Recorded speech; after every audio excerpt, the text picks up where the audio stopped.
You have to sell your house, Angela. Lindsay needs that money for her divorce settlement, my mother demanded, her voice shrill with desperation. I sat at my parents' kitchen table, gripping my coffee mug so tightly my knuckles turned white. The afternoon sun streamed through the window, casting shadows across the familiar oak table where we'd shared countless family meals. Now it felt like an interrogation chamber. I worked 15 years for that house, I said, my voice trembling. It's everything I have. Everything you have? My father scoffed. What about family? What about your sister? She's going to lose everything in this divorce. My name is Angela, and at 35, I never expected to be fighting my own parents over the house I'd worked so hard to own. I run a small gift shop in downtown Austin that I built from scratch, working 60-hour weeks and living in a tiny studio apartment until I could finally afford my dream home. My sister Lindsay, on the other hand, had married Richard, a wealthy real estate developer, right out of college. She'd spent the last decade hosting lavish parties and vacationing in Europe while I was building my business. Now that Richard was divorcing her for his younger assistant, my parents expected me to bail her out. Lindsay's lifestyle isn't my responsibility, I said firmly. I can't just give up my house because she spent all her money on designer clothes and fancy cars. My mother's face crumpled. How can you be so selfish? Your sister is about to be homeless. I almost laughed at that. Lindsay's idea of homeless meant moving out of her 5-bedroom mansion into a regular house like mine. She'd never worked a day in her life, always depending on our parents' support until Richard came along. Now they expected me to be her safety net. She can get a job like everyone else, I suggested, earning gasps of horror from both my parents. A job? At her age? My mother clutched her chest like I'd suggested Lindsay should become a circus performer. She doesn't have any experience. You know how sensitive she is. The familiar weight of their expectations pressed down on me. Ever since we were kids, I'd been the responsible one, the steady one, while Lindsay was too delicate for real life. Now, after years of finally building something for myself, they wanted me to give it all up for her again. Growing up, my parents had always treated Lindsay and me differently. While I worked summer jobs and saved for college, Lindsay got new cars and unlimited credit cards because she was too artistic for mundane concerns. When I started my business, maxing out my credit cards and working day and night, my parents called it my little hobby. But when Lindsay wanted to become an interior decorator for wealthy clients, mainly her friends from the country club, they paid for an elaborate office and marketing campaign. The business lasted 3 months before she got bored. I thought about all the times I'd stepped aside, letting Lindsay take center stage. The family vacation funds that went to her spring break trips because she needed the experience for her social development. The college money that paid for her semester abroad while I worked 2 jobs to cover my tuition. Even my graduation party turned into an engagement celebration when Lindsay announced Richard had proposed. Remember how much we helped you with your shop? My father's voice cut through my memories. We co-signed your first lease. I took a deep breath. You co-signed because the landlord was your golf buddy and you got a great deal. I never missed a payment. That's not the point, my mother interjected. We're family. We support each other. Lindsay supported you too. She told all her friends about your shop. Yes, Lindsay had told her wealthy friends about my quaint little store, bringing them in to browse and comment on how cute everything was, never buying anything because it wasn't expensive enough for their taste. She'd even suggested I sell the business and come work as her personal assistant once she married Richard. You're so good with details, she'd said, like my dream was just a stepping stone to serving her. The shop had survived because of my regular customers, middle-class women who appreciated unique, affordable gifts. I'd built relationships with local artisans, carefully curated my inventory, and created a warm, welcoming space that reflected my vision, not Lindsay's idea of what it should be. I can help Lindsay find an apartment, I offered. I can help her update her resume, but I won't sell my house. My parents exchanged a look I knew too well, the one that meant they weren't done pushing. My mother's lips tightened into a thin line, and my father's fingers drummed against the table. They had something else planned, And knowing them, it wouldn't be good. My father leaned forward, his voice dropping to that quiet tone he used when delivering ultimatums. Angela, there's something you should know. Your mother and I have been talking to Aunt Patricia about that summer you stayed with her during college. My blood ran cold. That summer, I'd caught Aunt Patricia's husband embezzling money from their family business. He'd begged me to keep quiet, promising to pay it back. I'd agreed, young and scared, watching from a distance as he eventually returned the money through profitable investments. Only my parents knew the truth, or part of it. What about it? I asked, trying to keep my voice steady. We've been thinking about how devastating it would be for Cousin James to learn about his father's situation, my mother said delicately, especially now that he's running for city council.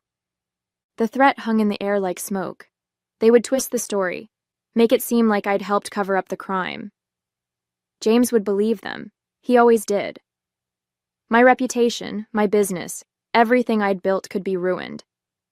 You wouldn't, I whispered, but I knew they would. They'd do anything for Lindsay. We don't want to, my father said softly. You're our daughter too. We love you. But Lindsay needs this. She's not strong like you. She can't handle being poor. The word too echoed in my head.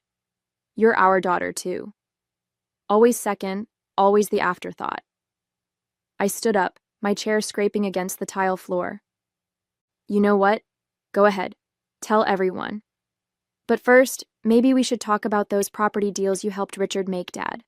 The ones that somehow always got approved even when they violated zoning laws. My father's face paled. How did you... I have friends at City Hall. They keep records. Really interesting records. I pulled out my phone, showing him the emails I'd collected over the years, just in case. And Mom, should we discuss the real reason Lindsay's last business failed? The missing investor money that mysteriously ended up in her personal account? My mother's hands began to shake. We were protecting her. No, I cut her off. You were enabling her. And now you want to destroy me to protect her again. Well, not this time. I grabbed my purse and headed for the door, my heart pounding but my mind clear. For the first time in my life, I was done being the responsible one, the one who kept quiet and played along. They'd pushed me too far, and now they'd learn exactly how strong I could be. The next week crawled by in a blur of angry phone calls and text messages. Lindsay showed up at my shop 3 times, crying in front of customers about how I was destroying our family. My parents called every relative in their contact list, trying to pressure me through guilt and manipulation. But they didn't mention Aunt Patricia's husband. My evidence had backed them into a corner. Then my mother called with an invitation that was really a demand. We're having a family dinner on Saturday. Everyone will be there. Aunt Patricia, Uncle Robert, James, all the cousins. We need to resolve this as a family. I knew what they were planning. They'd gather everyone, paint me as the selfish daughter refusing to help her poor sister, and pressure me into submission through sheer force of family disapproval. They'd done it before, but never with these stakes. I spent the next few days preparing. I gathered bank statements showing every loan payment I'd made without help. I collected emails documenting Lindsay's failed businesses and the money our parents had poured into them. I even had photos of the apartment I'd lived in while building my shop, a stark contrast to Lindsay's mansion bought with Richard's money. When Saturday arrived, I dressed carefully in a simple black dress and pearls, the ones my grandmother had left me, not the designer jewelry Lindsay usually wore. I walked into my parents' house to find exactly what I'd expected. Every relative within a 100-mile radius all wearing expressions of concern and disappointment. Oh, Angela, Aunt Patricia hugged me stiffly. We're so worried about you, dear. This isn't like you being so stubborn. I smiled politely, noting how she avoided meeting my eyes. Behind her, James stood with his campaign manager, an interesting choice for a family dinner. My mother had positioned Lindsay at the center of the living room, dabbing her eyes with a monogrammed handkerchief while relatives patted her shoulder. Before we eat, my father announced once everyone had arrived, We need to discuss something as a family. Angela, your behavior lately has been concerning to all of us. I felt the weight of 24 pairs of eyes turned to me. This was their power play, public shame as a weapon. My mother stepped forward, ready to deliver the speech I knew she'd practiced all week. Actually, I interrupted, my voice steady. I have something to share first. I've prepared a presentation about family, responsibility, and the truth about the past 10 years. I pulled out my tablet, watching my parents' faces shift from confidence to fear. They hadn't expected me to fight back. Not here, not like this. But I wasn't their compliant daughter anymore. I connected my tablet to the TV screen, the same one where we'd watched countless family slideshows and holiday movies. Let's start with some numbers, I said, pulling up my first document. This is what I paid for my house, $280,000, and here's my mortgage history, showing every payment I made myself. Angela, my mother warned, but I continued. And here are Lindsay's bank statements from her interior design business. The screen showed transactions flowing from the business account to Nordstrom, Saks, and luxury car payments. Notice how the investor money, $175,000 in total, disappeared within 3 months, none of it spent on actual business expenses. Lindsay jumped up. Those were business clothes. I had to look professional. And this, I swiped to the next document, is Dad's email exchange with Richard about the Henderson property deal. The one that magically got rezoned after thousands of dollars in consulting fees changed hands. The campaign manager stepped forward, suddenly very interested. My father's face had turned an alarming shade of red. But let's talk about more recent history, I continued. Here's the prenup Lindsay signed, waiving her right to Richard's business assets. And here's her credit card statement from last month, $30,000 at Gucci while she was crying about being broke. The room had gone completely silent. Aunt Patricia clutched her pearls. James stared at his phone, probably already damage controlling his campaign. My cousins whispered among themselves, eyeing Lindsay with newfound suspicion. You see, I turned to face my family. I kept quiet for years. I watched Lindsay blow through money while I built something real. I listened to lectures about family duty while she spent and spent. But I won't be blackmailed into giving up everything I've worked for. How dare you? My mother's voice shook. After everything we've done for you. Everything you've done? I laughed. Let's talk about that too. Here's my college tuition receipts showing how I paid my own way. Here's the lease for my shop with the family discount that actually charged me above market rate. Here's... Enough! My father shouted. This is private family business. No, Dad. You made it public when you invited everyone here to gang up on me. You wanted to talk about family? Let's talk. Let's really talk. Lindsay burst into tears, real ones this time, and ran from the room. My mother followed, calling her name. The campaign manager was already heading for the door, phone pressed to his ear. Several relatives suddenly remembered other commitments. I stood my ground, tablet in hand, watching my parents' carefully constructed narrative crumble around them. In the chaos that followed, my father tried one last time to regain control. If you don't delete those emails right now, he hissed, you'll regret it. I already sent copies to my lawyer, I replied calmly, and if anything happens to me or my business, they'll go straight to the ethics board. Aunt Patricia stepped between us, her face ashen. Robert, perhaps we should discuss James's campaign situation privately. She steered my father away, leaving me facing my mother, who had returned without Lindsay. How could you? She demanded, tears streaming down her face. Your own sister. You mean like how you threatened to destroy my reputation to help her? I cut in. Or how you covered up her embezzlement. That kind of, how could you? The remaining relatives shifted uncomfortably. Cousin Rachel, always the family peacemaker, tried to intervene. Maybe we should all take some time to... No, I said firmly. I've taken enough time. 20 years of watching Lindsay get everything while I worked myself to exhaustion. 20 years of being told I had to sacrifice because she was sensitive. Well, I'm done. My mother's tears dried instantly. If you walk out that door, you're no longer part of this family.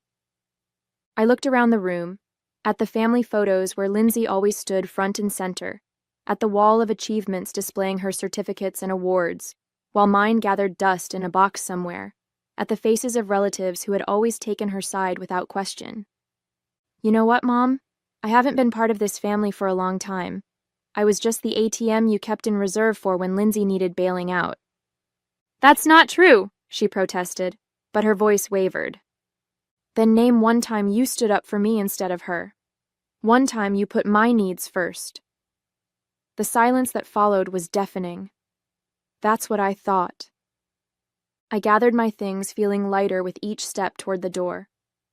Behind me, I could hear my mother starting to spin the story already. Poor Lindsay, horrible Angela, ungrateful daughter. But it didn't matter anymore. The truth was out, and I was free. Angela, my father called as I reached the door. When you've calmed down, don't call me, I said without turning around. Don't come to my shop. Don't contact me at all. I mean it. I walked out into the evening air, taking my first deep breath in what felt like years. My phone buzzed with messages, probably relatives choosing sides already, but I ignored it. I had protected what was mine, and that was all that mattered. The weeks following the family confrontation were both challenging and liberating. I changed my phone number, blocked family emails, and focused on my business. My shop had always been my sanctuary, but now it felt even more like home. My regular customers noticed the change in me. I stood taller, smiled more easily, stopped apologizing for things that weren't my fault. Lindsay made one last attempt to reach me, showing up at closing time with puffy eyes and a designer handbag that probably cost more than my monthly mortgage payment. I had to sell my Mercedes, she sobbed. I'm living in a 2-bedroom apartment like some kind of peasant. You're living like a normal person, I corrected her, continuing to count the day's receipts. Millions of people do it every day. But I'm not like other people. She collapsed into one of my display chairs, the vintage ones I'd refinished myself. Mom and Dad can't help anymore. The bank is asking questions about the business loans. Everything's falling apart. For the first time, I looked at my sister, really looked at her. Despite the expensive clothes and perfect makeup, she seemed smaller somehow. Less like the golden child who could do no wrong, and more like someone finally facing reality. Get a job, I suggested, not unkindly. Start small. Learn to manage money. Grow up. A job? She said it like I'd suggested she try living on Mars. I don't have any skills. Then learn some. Take classes. Do what everyone else does. She stared at me for a long moment, then her face hardened. This is all your fault. If you just sold your house... Get out! I pointed to the door. And don't come back. That was the last time I saw her. Through the grapevine, I heard she'd moved in with our parents, who were now struggling with their own financial problems. The scandal had forced my father to retire early, and several of his business deals were under investigation. My mother had to cancel her country club membership, a tragedy she made sure everyone knew about. Meanwhile, I threw myself into expanding my business. I hired 2 part-time employees, started an online store, and began hosting craft workshops that quickly became popular. Every success felt like a vindication, proof that I'd made the right choice in standing up for myself. The most surprising support came from Aunt Patricia. She sent me a letter, handwritten on her expensive stationery, thanking me for keeping her husband's secret all those years ago and apologizing for not seeing how Lindsay and my parents had treated me. You were always the strong one, she wrote, but that doesn't mean you deserve to carry everyone else's burdens. Her words hit home. I had been strong, too strong for too long. I'd let my family take advantage of that strength, twist it into an obligation to fix their problems. Breaking free wasn't weakness. It was finally having the courage to use my strength for myself. In the following months, I discovered what real freedom felt like. I redecorated my house, painting walls and replacing furniture that I'd chosen to please my mother's taste rather than my own. I joined a business owners group, making genuine friendships with women who celebrated my successes instead of trying to diminish them. The family drama didn't completely disappear. Relatives still tried to play peacemaker, sending messages about how my parents were lost without me, and how Lindsay was struggling to adjust. Some implied I was being cruel, holding on to a grudge when family should forgive and forget. But there was nothing to forgive. I wasn't angry anymore. I was just done. Done with the manipulation, done with the guilt, done with being the responsible one who had to fix everything.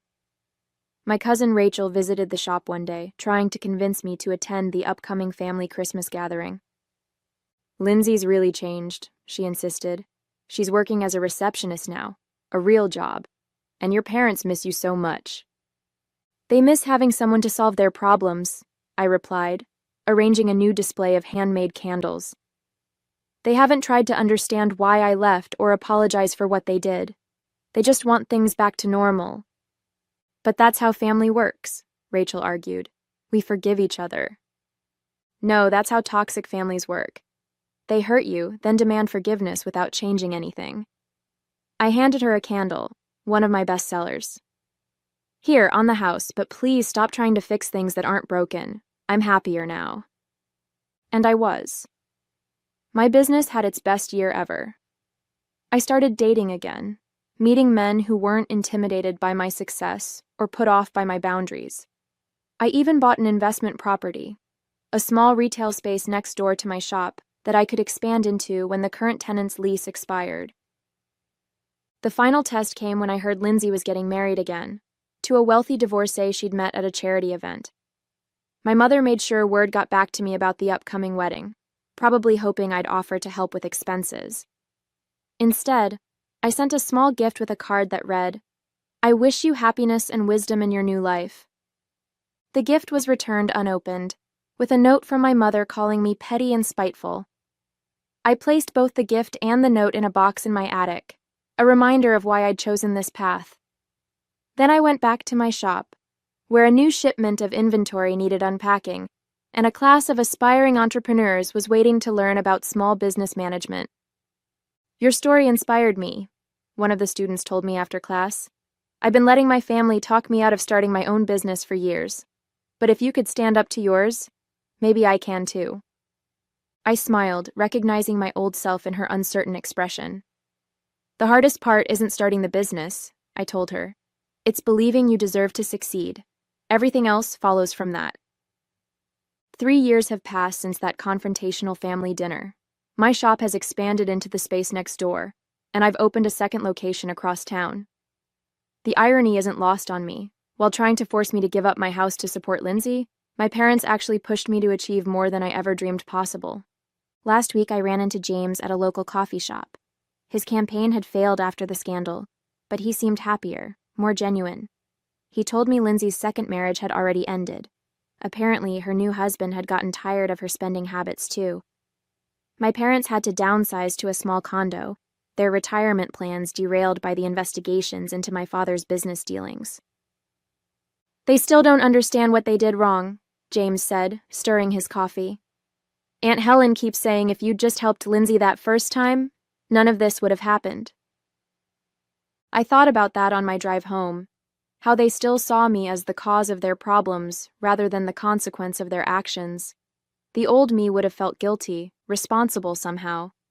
But I've learned that their inability to face reality isn't my burden to bear. The house they wanted me to sell has become my favorite place in the world. Each room represents a choice I made to value myself, to stand up for what I'd earned. It's not just a home anymore. It's a testament to my freedom. Sometimes I wonder what my life would be like if I'd given in to their demands that day. I'd probably be living in a small rental somewhere, watching Lindsay squander my sacrifice while my parents praised her for trying her best. I'd still be the family ATM, expected to bail them out of every crisis while putting my own dreams on hold. Instead, I'm thriving. My business seminars are always full, mostly with women who've faced similar pressures from family or friends. I teach them what I learned the hard way, that success means nothing if you let others take it from you, and that real love doesn't come with conditions or demands. Last month, I received a wedding invitation from Cousin Rachel's daughter. Inside was a handwritten note. You showed me it's okay to be strong, to stand up for yourself. I hope you'll come. I sent my RSVP with a simple yes. I'm not afraid of family gatherings anymore. They have no power over me now. The family that once tried to shame me into submission has lost their grip on my life. My parents and Lindsay are still stuck in their cycle of enablement and excuses, but I'm no longer part of it. I've built something better, a life where I can be proud of my strength instead of having it used against me. The house they wanted me to sell? I just finished renovating the master bathroom. Every morning, I look in that new mirror and see someone who finally learned to put herself first. And I've never felt more at home.